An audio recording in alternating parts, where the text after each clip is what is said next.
Oke, bismillahirrahmanirrahim. Assalamualaikum warahmatullahi wabarakatuh. Yang baik, puji syukur atas segala nikmat dan rahmat yang diberikan Allah kepada kita semua, yang pada hari ini kita masih diberi kesehatan, kekuatan, serta lahir batinnya untuk menjalankan aktivitas dengan lebih maksimal tentunya. Salawat dan salam tak lupa kita aturkan kepada baginda Rasulullah Sallallahu Alaihi Wasallam atas segala jasa beliau kepada kita semua, yakni umat muslim tentunya, dan semoga di akhirat kelak kita mendapatkan syafaatnya, amin. Yang baik, sebelumnya perkenalkan saya di sini, yakni kelompok 9 yang beranggotakan 3 orang. Yang pertama yakni saya sendiri, Lawadi Abdullah Hasanuddin, kemudian yang kedua Firana Febrianti dan Nur Fitri Handayani. Baik, pada kesempatan kali ini kami akan membahas mengenai kelebihan dan kekurangan dari arbitrase. Nah, jadi saya akan membahas apa sih kelebihan arbitrase itu sendiri, dan akan dibantu oleh teman saya Firana Febrianti, dan untuk kekurangan arbitrase akan dijelaskan oleh Nur Fitri Handayani. Baik, yang pertama kita harus mengetahui apa sih itu arbitrase. Jadi arbitrase itu merupakan cara penyelesaian suatu sengketa perdata di luar pengadilan umum, yang dimana didasarkan atas perjanjian arbitrasi yang dibuat secara tertulis oleh para pihak yang bersengketa. Nah, apa sih kelebihan dari arbitrasi ini sendiri? Ya, yang pertama, kelebihan daripada arbitrasi itu ialah dimana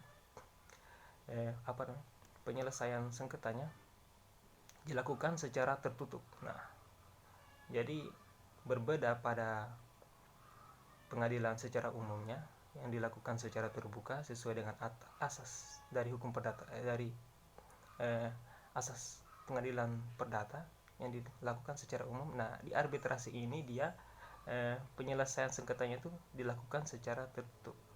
Jadi kerahasiaan daripada para pihak yang bersengketa itu terjamin. Nah, yang dimana hal tersebut tentu menjadi hal penting bagi para perusahaan yang bersengketa, yang dimana merupakan hal penting untuk menjaga citra daripada perusahaan itu sendiri. Nah, kemudian apa yang kedua kelebihan dari arbitrasi itu? Yang kedua itu ialah penyelesaian sengketanya itu relatif cepat ya. Nah, jadi dia penyelesaian sengketanya itu relatif cepat, sebagaimana dalam pasal 48 Undang-Undang Nomor 30 tahun 1999 mengenai arbitrase dan alternatif penyelesaian sengketa itu dijelaskan bahwa pada pasal 48 itu poin pertama, pemeriksaan atas sengketa harus diselesaikan dalam waktu paling lama 180 hari sejak arbiter atau majelis arbitrase terbentuk. Nah, jadi maksimal penyelesaian sengketa di arbitrase itu hanya berkisar 180 hari, jadi relatif cepat ya. Berbeda pada penyelesaian sengketa di peradilan negeri yang umumnya relatif lama, itu dikarenakan juga faktor daripada keterlambatan dari administrasi maupun secara pendaftaran. Nah, hal ini bisa dihindari melalui penyelesaian sengketa arbitrase ya. Jadi penyelesaian itu relatif cepat ya. Kemudian salah satu hal juga yang menjadi faktor mengapa di peradilan pada umumnya relatif lama itu dibanding arbitrase ialah ada upaya-upaya hukum yang dilakukan pada peradilan negeri. Jadi di peradilan arbitrase itu dia tidak terdapat upaya-upaya hukum. Misalnya telah terjadi keputusan, telah diputuskan hasil dari persengketaan ini, para pihak masih bisa melakukan upaya-upaya hukum kalau di peradilan negeri ya. Namun untuk di penyelesaian sengketa secara arbitrase itu dia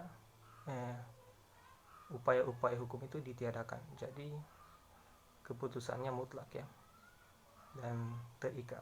Kemudian yang berikutnya ialah penyelesaian sengketa arbitrase ini, kelebihannya ialah kita bisa memilih arbiter yang memiliki pengalaman tentunya dan berlatar belakang atas masalah yang kita sengketakan. Nah, jadi kita memiliki kesempatan nih bisa memilih siapa yang menjadi arbiter kita. Berbeda pada peradilan negeri yang dimana penyelesaian sengketa itu dilakukan oleh hakim. Nah, kita tidak bisa memilih, kita tidak memiliki wewenang untuk memilih siapa yang menjadi hakim kita, karena itu wewenang daripada ketua pengadilan. Nah, kalau di arbitrasi ini kita dapat kesempatan untuk memilih siapa yang akan menjadi arbiter kita, yang tentunya memiliki latar belakang dan ahli dalam bidangnya.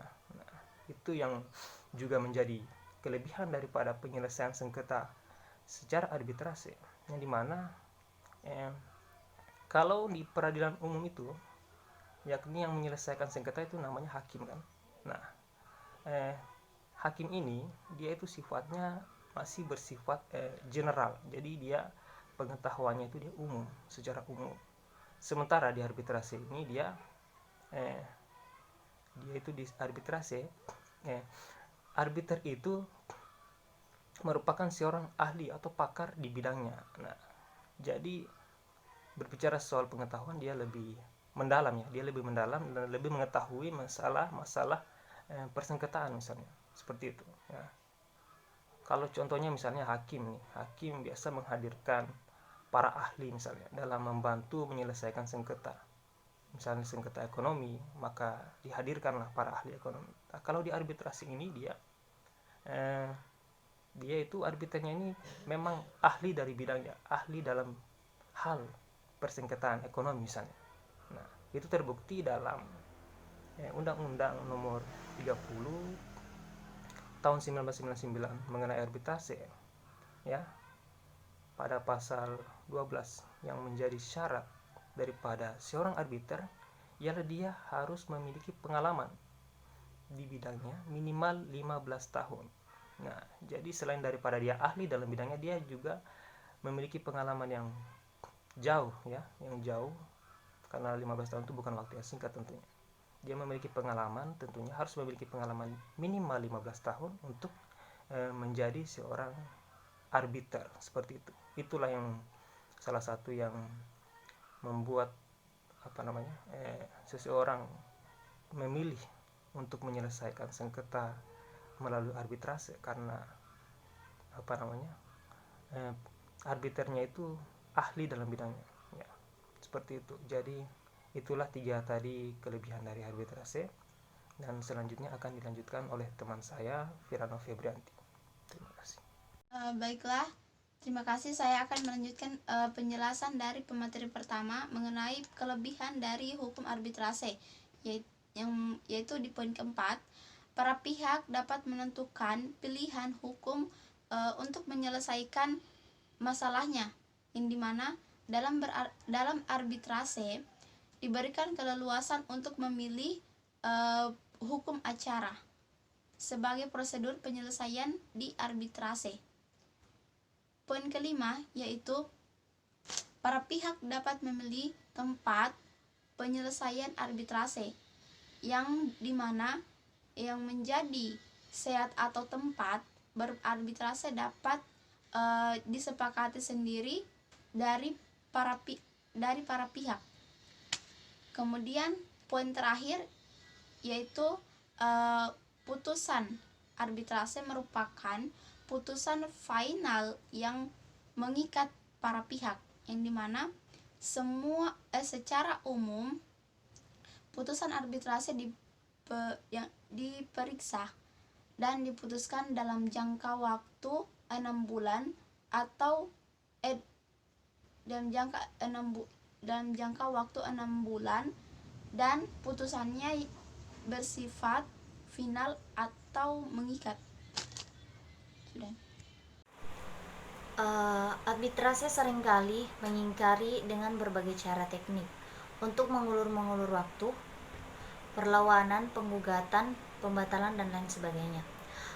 Adapun kekurangan administrasi yaitu yang pertama, kelambatan yang diakibatkan oleh hal-hal prosedural dan administratif dapat dihindari. Yang kedua, keputusan arbitrase mengikat para pihak dengan melalui tata cara sederhana ataupun dapat dilaksanakan. Adapun yang ketiga, apabila pihak kalah tidak mau melaksanakan keputusan arbitrase, maka perlu perintah pengadilan untuk melaksanakan eksekusi. Yang keempat, pada umumnya pihak-pihak yang bersengketa di arbitrase adalah perusahaan-perusahaan besar. Adapun yang kelima, pada praktiknya pengakuan dalam melaksanakan keputusan arbitrase masing-masing menjadi sulit. Assalamualaikum warahmatullahi wabarakatuh.